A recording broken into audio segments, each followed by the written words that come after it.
Hi everybody and welcome to this marketing masterclass with Jadewolf Marketing, who's joining us all the way from Germany for this insightful session. In this masterclass, we're going to cover such a lot of detail.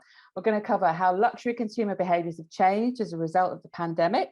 We'll discuss what methods, media and platforms are the most effective for appealing to affluent customers and luxury traveller.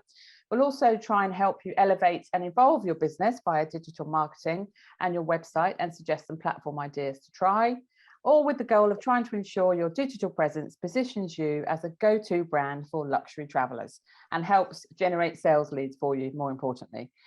We're here with Jadewolf Marketing, as I said, which is a specialist in helping luxury travel agencies, cruise companies, hotels and resorts turn their affluent travellers into loyal customers. And here to tell us all about what he can do to help is David Nicol, who is the co-founder of Jadewolf. David, tell us a little bit more about you and the business. Pleasure to be here, April. Thanks for having me. Well, Jadewolf is an agency that was created around 4 years ago by me and my lovely wife. We kind of like collected a pool of luxury marketing and digital marketing specialists around us. And we really felt that there was a gap in the agency world out there. There was really nobody who was specializing in luxury travel and luxury hospitality the way we do. And since we have traveled all our lives, we have lived in multiple countries ourselves. And we really appreciate, what luxury travel advisors and luxury hotels try to do. So we thought we can support, the industry by creating this agency, and that's how it came about. Great. And how would you say you go about assessing a client's needs, some of the basics that you would start with from engagement, and then kind of try and create a plan for them? Well, our agency usually helps in 4 different areas when it comes to clients. It's digital strategy, digital advertising, conversion-focused web design, and marketing analytics. The reason is for those 4 categories that they all go well together and they kind of go into each other as you kind of like progress, right, with the work. And when we have a new client, we like to do a phased approach where we first obviously do a strategy. That's really important. If you're not willing to do a strategy with us, you cannot be our client. I'm sorry. And the next step then is usually creative briefs where we've come up with things we need to design, we need to build for you online. That could be your website, emails, ads, whatever it might be. Then we produce that. And then obviously there's a part where we need to put that in the world. We need to put it out there. So there's some media buying component, campaign management component, some project management, and last but not least, reporting and measuring. Because when we do something, we want to be sure that at the end of the day, you know where your advertising pounds, dollars, euros went and what you got for it. So. Yeah, absolutely. That all makes perfect sense. And so on with some of the nitty-gritty detail of how it all works. I know we'll have a mixture of audiences here. So we'll sort of have some basics and then maybe some more elaborate detail on the kind of thing that you do. But firstly, I think it's good to talk about, the concept of marketing, and that during the pandemic, some brands chose to keep the lights on, as we say, and continue marketing and keep the brand out there. Others, perhaps it was marketing was something they had to cut back on very immediately. So how would you say the sort of landscape has looked in the past, 18 months or so in terms of what people have done or haven't done and what they should now be looking at doing when it comes to marketing strategy? I mean, first of all, I want to say that everybody had a hard time, us included. So I feel for all the business owners and managers out there that needed to kind of like manage throughout that time. It has not been easy, but I feel that there's two camps, 2 ways how people dealt with it. One was, people kept the lights on, like you said. They did a minimum amount of advertising, outreach, content marketing, and they told stories about their team, about how they are dealing with the pandemic and with the fact that the market is a little bit weak right now. And the other people, they just froze everything. They furloughed people, they laid off staff, they tried to like keep their costs controlled, which is also understandable depending on how your setup is. But in my opinion, the people who kept the lights on and did a little bit of minimum level of advertising and engagement and putting a message out there that they're still going to be here after the pandemic is over, those people are now doing better when it comes to recovery and also getting their teams riled up again, like hiring new people, because they demonstrated that they had the cash reserves. They like kept some cash inside the business instead of always operating on the edge, which also sends a sign to customers that, hey, this business is sustainable, this brand is here to stay. A little crisis, cannot, bring them down. So I think that is basically the two ways people have dealt with it. So. Where do you think people should be really looking to place most of their engagement when it comes to luxury consumers, and what is some tips for the right kind of content and messaging that people should be considering? Yeah, that's a complex question. So I need to break it down a little bit into like different parts, I would say, because there's a lot to cover here. I would say I would go at it like this. There's the bare essentials, the minimum that you need to have, which for me is a well-designed, well-converting website and an engaged email list of high net worth individuals. If you have those two things and doing well with those two, then you are not gonna starve, in my opinion, right? So make sure that those things are in order. And then, if you're making money, be it through, traditional sales outreach that you do in the real world, in-person stuff that you always have been doing, but now you have your website and your email list going, then it's maybe time to look into some simple advertising, right? The Meta, or formerly known as Facebook ad suite, offers Facebook ads, which is good to reach usually older demographics, right? People always joke that now only old people are on Facebook, but that's fantastic if you want to actually reach high net worth individuals, because they do hang out a lot on Facebook. And you have Instagram ads for the millennials, right? Instagram is the most popular social media platform for millennials by far, so you should do something there as well. Now, obviously, depending on who you are, you might not be ranking #1 organically on Google for a lot of the important keywords that you have. So Google search ads, where you can actually place some ads on some like intent keywords like luxury travel advisor, Latin America, right? If that's your specialty, is very recommended. Also, another thing that you can think about is YouTube, but not for capturing intent, but more for warming people up, meaning having short video ads that run on travel-related channels, on luxury-related channels, before people play the videos, can help you, drive awareness for your brand, who you are, right? So that's kind of like a little bit more than the basics. And if you move beyond the basics, you usually need to start kind of like thinking about, okay, where I'm going to spend the big bucks, right? The big bucks. I usually recommend people to not be overly invested into SEO, organic social media, and PR. The reason for that is it's a very hard game to win these days.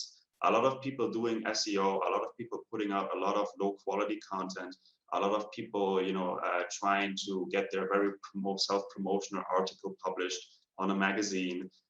So you're not going to win a lot if you invest a lot of time, resources, money into that. But if you make sure that your website is all right, your email list is all right, you have basic Facebook search ads, then you can think about, okay, where do I go from there? And we would usually recommend, if you want to spend more than that, invest it into excellence first. Make sure that your ads are good, that your design is good, that your technical setup is good. Be really good at the few things that you do, right? Don't let junior staff handle it, or temp workers, or workshop basic technical workbench agencies that just have a technical specification. Make sure you have good talent that can help you with that. And for the large brands, it's usually then a little bit interesting to look into expanding their market reach.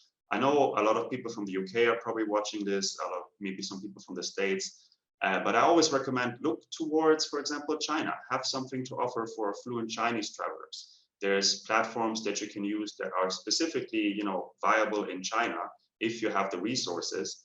There's also retargeting strategies, even though the browser cookies are going to go away and everybody's freaking out about it a little bit, but you should still be able to, do something with the people who visited you once on your website, right? They're not going to go away. You can find them online again if they visit other places. And, the last thing is then what I call high-tech advertising. So that's usually stuff that's super cutting edge and only for the big players. But it's things like audio ads, running little audio ads on Spotify when people listen to their music, usually good for younger demographics. It is programmatic media buying. We're using platforms to buy ads, digital ads at scale around the globe, right? It's mobile apps. It can be also virtual reality and augmented reality. I mean, those experiences, if you want to build them, they start at $30,000. So it's not cheap and not anything, you know, like a small solo luxury travel advisor should get into. But the metaverse, you know, that's something that's going to become more important in the next couple of years or decades. So if you're like a global player looking into that right now, can make sense. Did I forget anything?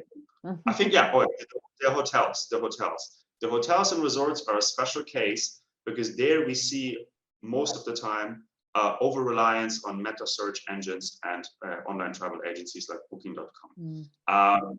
Over the last couple of years, these platforms have absorbed more and more of the direct bookings, and they cost a lot. They are really bad for your luxury brand appeal, because if you want to book you know, a room, often the OTA or the meta search engine, the comparison site, reduces it to a picture, a price, you know, a list of amenities and a location.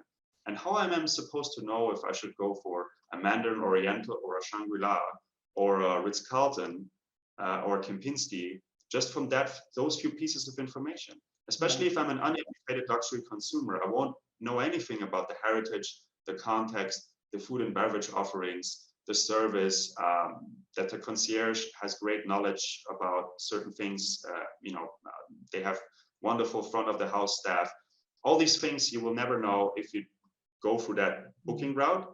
So luxury hotels and resorts really need to like reclaim their direct bookings through the things I just listed. Good website, email list, basic advertising, advanced advertising, not committing too much to things that are difficult to win, and just expanding their global reach, right? So I think that's what I nowadays would recommend across the industry. You also have a very useful guide, don't you, which has about 15 different tips and platforms to be, and we can get that off your website. We'll put a link at the end. Is that right? Yeah. Yeah, we recently released an article. We publish articles basically 2-3 times a month. It's, you know, big chunky pieces, you know, where we cover either like big topics about where the industry is going in our opinion, or technical how-to guides. And we recently released one that covers around 15 platforms, 15 to 20, I'm not sure, because some of these things have multiple platforms inside the one thing. But we describe how to target affluent travelers there, which is obviously, you shouldn't only know that you need to be, for example, on Meta, on Facebook, but you should also know how to target affluent people there. That's usually the second part. So we write a little bit about that. We write a little bit about Chinese platforms and things like that. Also that high-tech stuff that I mentioned before, and what it means and where you can go with it. And I think it's a good starting point for people who want to just, you know, understand what options are out there if they want to invest into advertising. And it's on jadewolfmarketing.com, our website. Just scroll down or go to Thought Leadership, and there you can find our blog. And now email marketing seems like the most obvious and simple strategy to reach out to people, but obviously we all get hundreds of emails a day, both personally and professionally. So what would you say are some of the top tips and things really to be aware of, particularly for the luxury sector? Well, I mean, I feel that email in general is not dead. Don't listen to any of these like clickbait headlines if you see them online. Email is absolutely not that. Email is still one of the most valuable channels to do business, to reach affluent consumers in their inbox. A lot of these people are, you know, living in their inbox because they're business people, entrepreneurs, you know, finance people. They are used to, like, you know, responding to email every day. And if your email is well designed, and if it's relevant, that is the important thing, relevant and interesting and personalized, then you have a good shot. I would say, if I would have to get into statistics, because that might be interesting for some of the listeners here, right? You want to have an email rate that on average produces a 20% open rate, a 5% click-through rate, and anything above that, meaning 5% click-through rate or more than 20% open rate, is great, right? Most lists that we have seen with clients before we started working on them were actually beneath that, below those benchmarks. And it also depends a little bit on the size of your list as well, right? A lot of people are worrying, oh, how many times should I mail, etc. You have 500 subscribers. Don't worry about it. You know, worry about like getting more subscribers first. That is the most important right? Don't obsess about important technology and expensive stuff. Worry about getting your list up. But if you have a little bit of a bigger list, let's say 10,000 subscribers, you should probably be mailing once a week, right? Once a week. Your newsletter should be going out once a week. It can be one article, it can be one video, it can be a collection of things. It depends how well set up your content marketing team is, how many ideas you have, if you have to create creativity. For smaller organizations, smaller brands, medium-sized brands, that can be a challenge. But it is what we would recommend. If the list size increases to 25K, you should be probably going bi-weekly. You should start thinking about maybe having 2 different types of newsletters that are topical, right? Maybe some parts of your audience like some stuff, maybe some other people like other destinations, right? Or they're interested more in food than like, let's say historical and architectural things about places they could go to. If you go from 50,000 subscribers and beyond, you should probably think about mailing daily. Now there's a caveat here. When you mail daily, you don't want to spam people. You want to start segmenting your list. What that means is you will start breaking down people into interest groups. What are they most interested in? What is their profile? What is their marketing persona? Really important. And then send them stuff that is custom to them and not send it to all the other people. So maybe 10,000 get one email and then the other 10,000 get another email, but not everybody gets everything every day. Right? That's important if it becomes enough, because that will quickly destroy the equity that you have with your audience. They will not want to read your emails anymore because you're spamming them every day, and it's going to go down the hill. Another way that people need to obviously go about growing their list, generating opt-ins, is, like I said before, good content, some advertising, a well-designed website that actually offers people multiple things. It could be brochures, it could be videos, it could be in-depth guides, it could be special access to something. It should not be through discounts. I say that clearly. Luxury travel and luxury hospitality, it should not be discounts. In some cases, you can call it a VIP sale, right? And then say okay, you offer something special. But overall, the rule of thumb here is access. You want to give people access to something that they otherwise wouldn't have. A special safari lodge, a special way of getting to the destination, additional benefits through concierge service, whatever it is. Some nightlife offerings. It should be something that captures interest and offers them something on top of when they would normally work with you, or gives them a lot of additional information that they normally wouldn't be able to find on your website. Those are the ways to go about it. And lots of people thinking, okay, but organic social media, SEO and PR, that's going to get me a lot of opt-ins from my list. If you run the numbers statistically, it will take you hundreds of years to build the list size that I just described, just with these organic tactics, because it's just not enough control. You cannot, decide where you're going to show up, when you're going to show up, how much you're going to show up, and you cannot really control people what they're going to opt in for. But if you use advertising, and that's why we like it at Jadewolf, you have a very controlled mechanism that you can switch on and off, right, to grow your list. Anything else?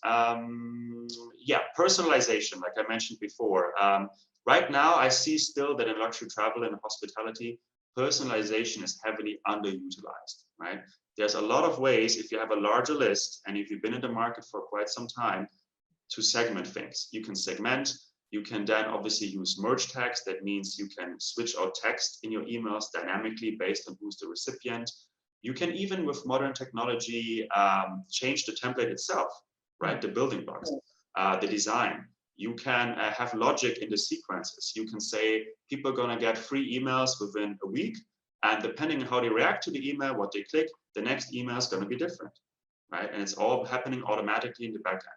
This is the type of stuff that we usually work with people on if they have a large list that is unsegmented, that they have just been blasting with simple newsletters for all the time, and that's how we usually get a little bit more return out of it. So. Yeah, definitely personalization is what happens in luxury travel anyway, so that should be how your marketing is approached anyway. People like to be appreciated as a person. Dear April, here is today's whatever it is, and that is possible via the sort of the methods that you're talking about. So let's move on to talk about the website itself. Luxury copywriting, what are the key things you should have on there, like loading time, all these things are so important, aren't they, really, to getting that attention very quickly, keeping the customer there. What are some of your key things to think about really for your luxury travel website? Yes, and this goes, especially for hospitality as well, because in hospitality, if it's a big luxury franchise, often you will see, brand XY, it's their London property, and it's the bare minimum. It's really hard to just book a room. It's really hard to just get information about when the restaurant is open, or what their current menu is like.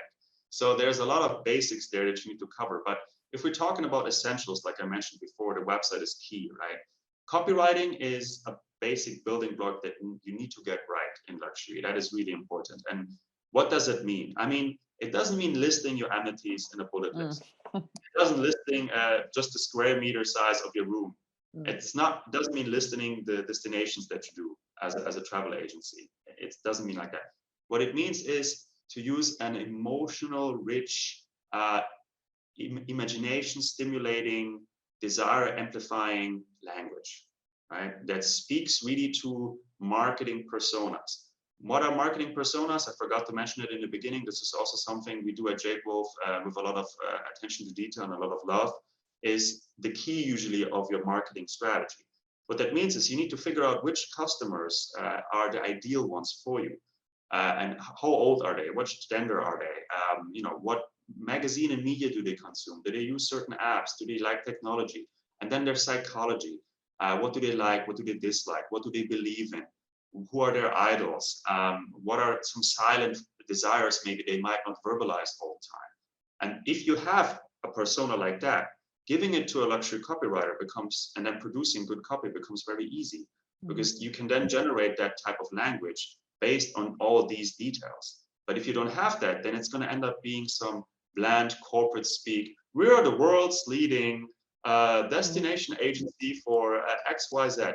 If I see that online, I'm zoning out. You lost me.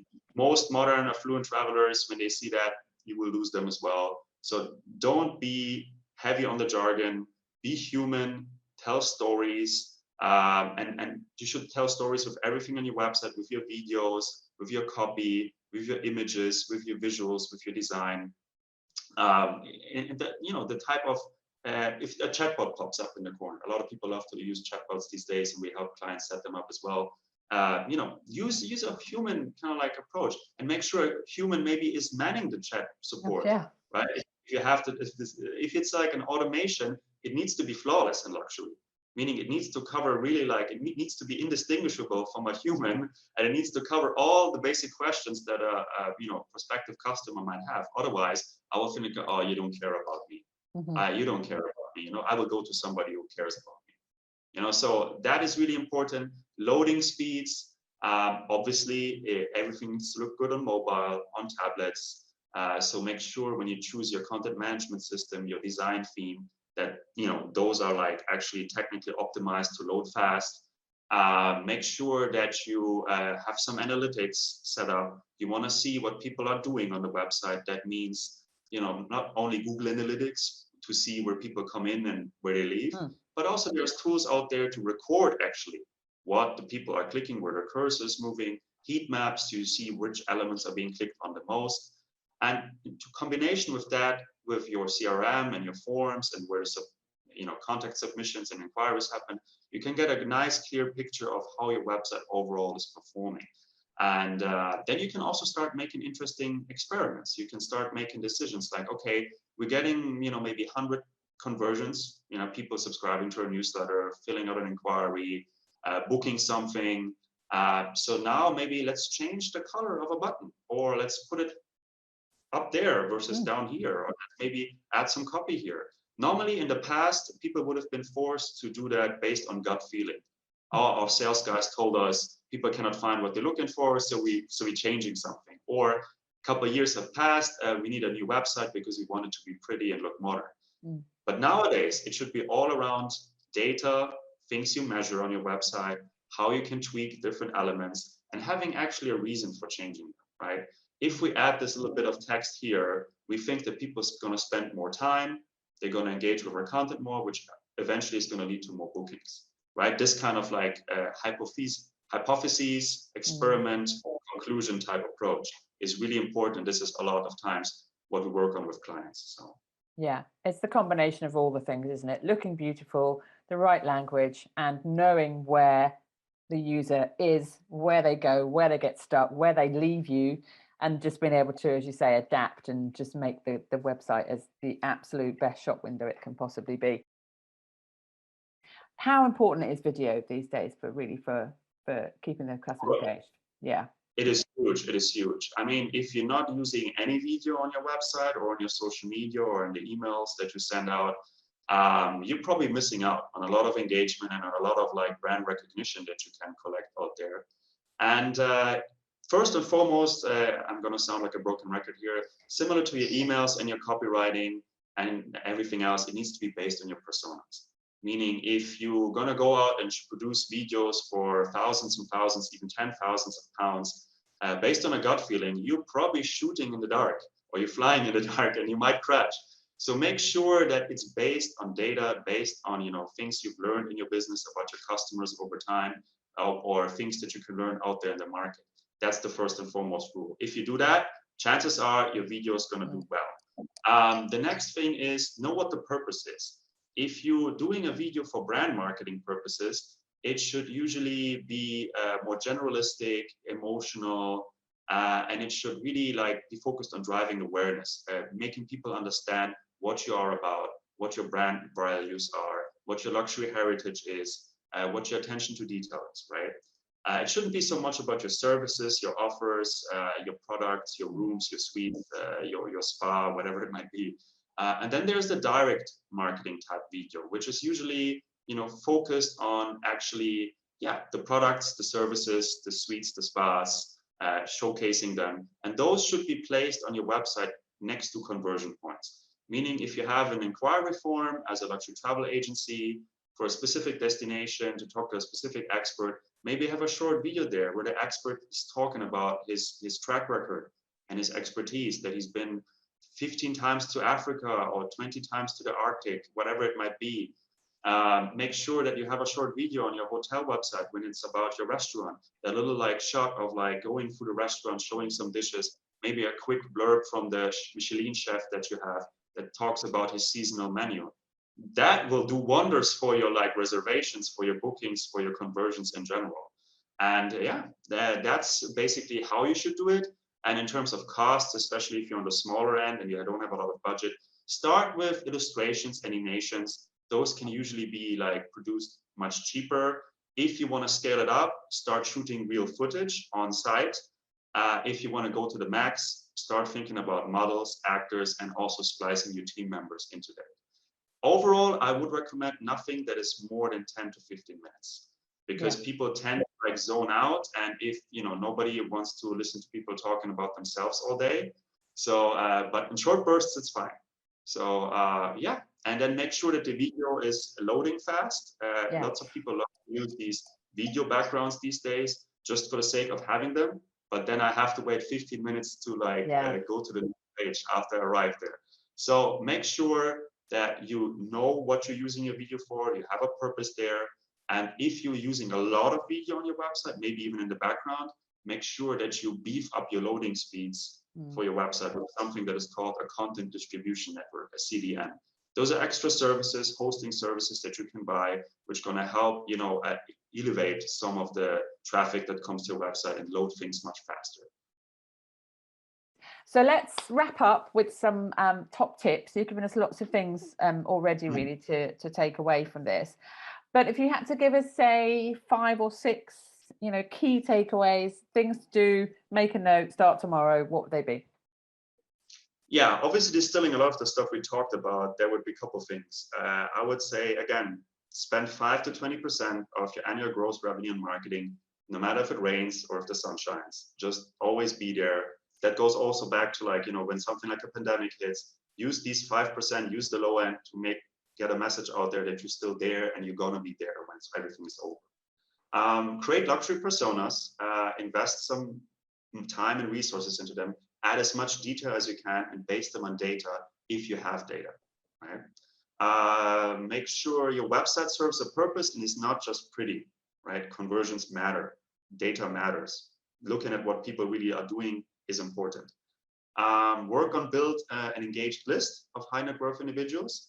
Grow your list if you can, but also personalize and segment once it reaches a certain size. Don't over-rely on free or cheap tactics like organic social, word of mouth, public relations, SEO, affiliates, cheap clicks. Because first of all, these tactics are rarely completely free. You still have to invest time into it. And they can be also expensive if they hurt your brand value and if they actually put people off, or you invest a lot of time and energy there and nothing comes out of it, or it's very uncontrollable throughout the year if you get anything from those. Be strategic about your content production, meaning like don't spam low quality content, articles, videos that you just threw out there. Be strategic, but be consistent. Make sure that throughout the year, you have a schedule, you're producing things, you have a budget for that put aside, right?